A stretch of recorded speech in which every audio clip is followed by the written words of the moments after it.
जय जगन्नाथ। मु आशा करुच्ची पिला माने फिजिक्स एग्जाम टी भल करिथिबो। तो मु पिला मानकु किछि प्रीवियस ईयर क्वेश्चन रो सिलेक्शन भी देइथिली। तो तापरे किछि मु डिस्कशन करबा को जाउची। तो फास्ट आमे डिस्कशन करबा आज आसथिबा सब मल्टीपल चॉइस क्वेश्चन रो आंसर। तो मु एटी शेयर कर देछि देखो मल्टीपल चॉइस क्वेश्चन रो आंसर ओडा को मैच करि परिबो तम माने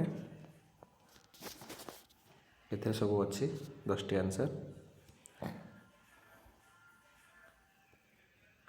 तापरे एक्चुअली मेन कथा हमर कहर कथा थिला कि ए जो भिडियोटी मैं तुमको शो कर देखो सी सिलेक्शन 2025-26 5 मार्क सिलेक्शन किसी दिखाई मु तापरे 3 मार्क क्वेश्चन ऑर्डर देखी दियो।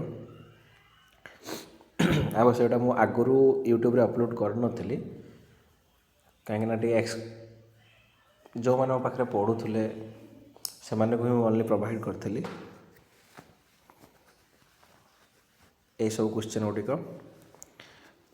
तो आम देखा जे आज जो आसी क्वेश्चंस आ मुझे सिलेक्शन रु केते कौन आसी कौन नहीं यही क्वेश्चन गुड़िक मुझे आगुरी देती पिला को बहुत गुटे सिलेक्शन आज एग्जाम रे आसी से विषय टे डिस्कसन करवा।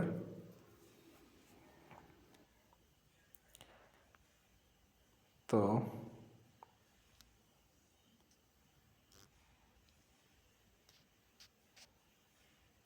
पीडीएफ टी मैं ओपन कर देखिपार तुम जो 5 मार्किया क्वेश्चन आसला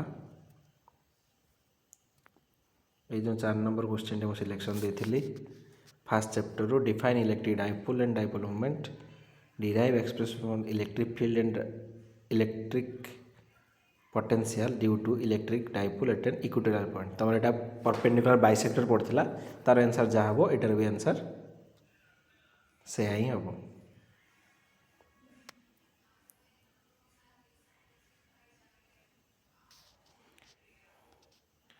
तो यहाँ मुझे दुईटा बाहर करने देती इलेक्ट्रिक फील्ड और पोटेंशियल। तो ओनली तुम इलेक्ट्रिक फील्ड बाहर करने आसला तेणु तुम इजिली कर देख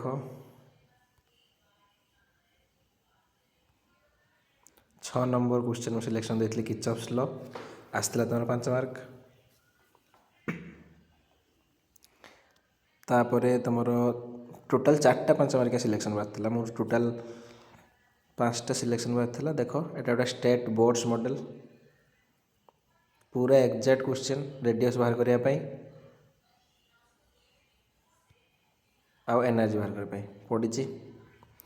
आ गोटे 12 नंबर क्वेश्चन देख सिलेक्शन देती एलसीआर सीरीज सर्किट सेटा ही पड़ी बट एटा टिके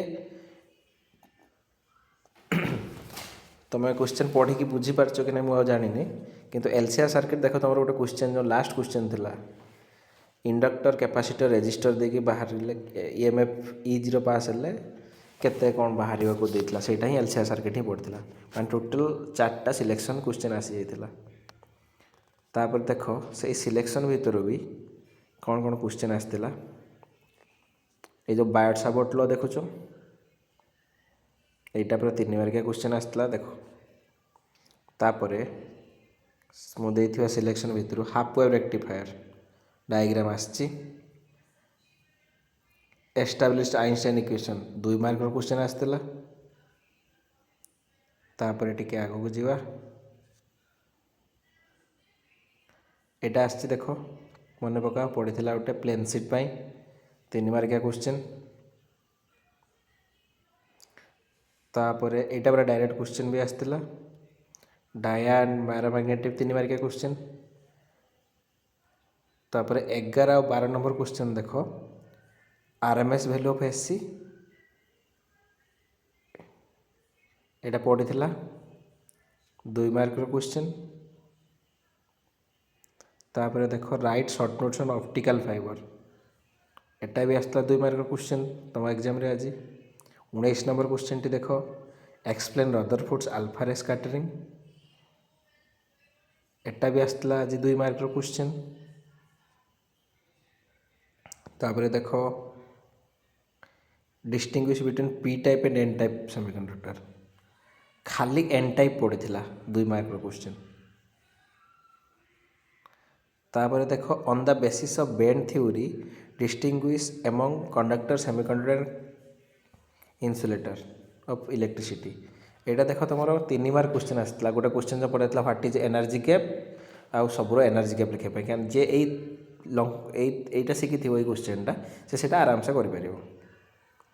तापर पड़े जावा ये देख 3 नंबर क्वेश्चन है how Coulomb's law is related to Newton star law. तो ये क्वेश्चन जी शिखी थी कॉलम्स लॉ इजिली ही लिखिपार किसी असुविधा ही नहीं। तापर आम पढ़ू यहाँ देख क्वेश्चन पकड़ा prove equal to R equal to F direct न पढ़ माने डायरेक्ट ही पढ़ा बट ताको वार्ड लिखाई what is the relation between radius curvature and focal length of a mirror. 3 मार्किया क्वेश्चन पड़ता देखिदियो। तापर आउ कौन रहा हाँ यहाँ देख सब जो आसेंडिंग और डिसेंडिंग ऑर्डर में सजाई लिखापी पड़ता सेटा भी पड़ता माने टोटाल तुम देखा गले 5 मार्क 4टा सिलेक्शन बाजता जो कि तुमको 3टा करा पड़ता माने तुम खाली जब सिलेक्शन पढ़ी जाता ताहले तुम 5 मार्किया 3टा आराम से कर पार।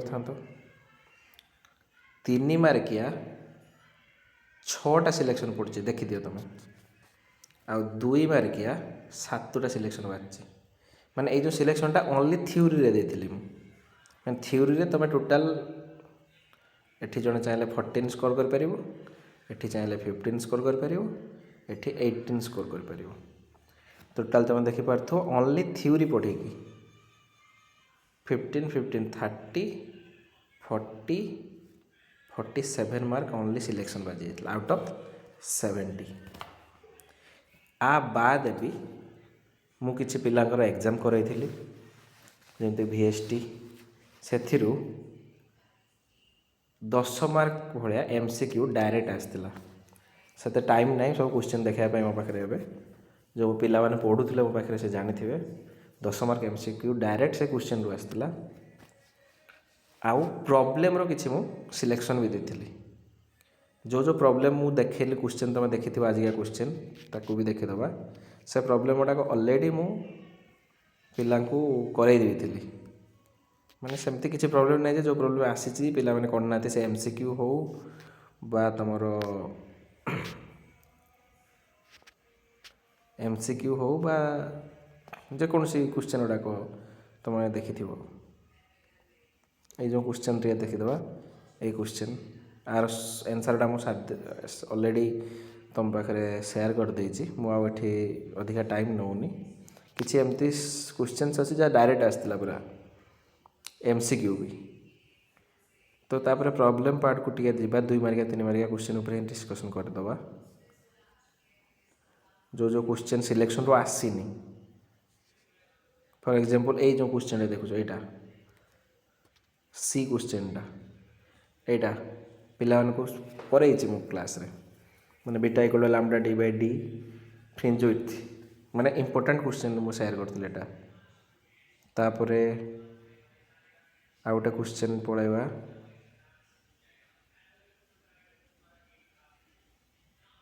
माने ये बहुत इजी क्वेश्चन माने जनरल क्वेश्चन पूरा 2 मार्क रो इजी प्रॉब्लम पूरा find equivalent capacitance for capacitor each having capacitance of 1 mu that are placed in series सब माने 1 by 1 मान टोटाल केते हो 4टा कैपेसिटर अच्छे 1/4 आंसर हो मैंने मुहर है क्वेश्चंस कराई सब बहुत इजी क्वेश्चन। तापरे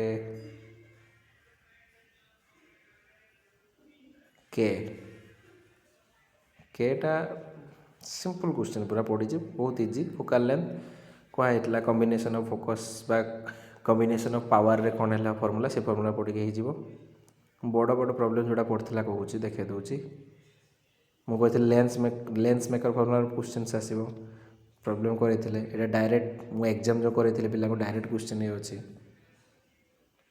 तापर तुम देखिपर तो एमती बहुत ओवरऑल हाँ ये जो ତିନି ମାର୍କର ଏଇ ଯେଉଁ ପ୍ରୋବ୍ଲେମଟା ପଡ଼ିଥିଲା ଏଫ୍ଟା ସେମ୍ କ୍ୱେଶ୍ଚନ୍ ମୁଁ କରେଇଥିଲି ପିଲାଙ୍କୁ ବଟ୍ ରେଜିଷ୍ଟାନ୍ସ ଜାଗାରେ କାପାସିଟର ଦେଇଥିଲି। ତ ଯିଏ ତ ଆଶା କରୁଛି ସବୁ ପିଲାମାନେ ଭଲ କରିଥିବ।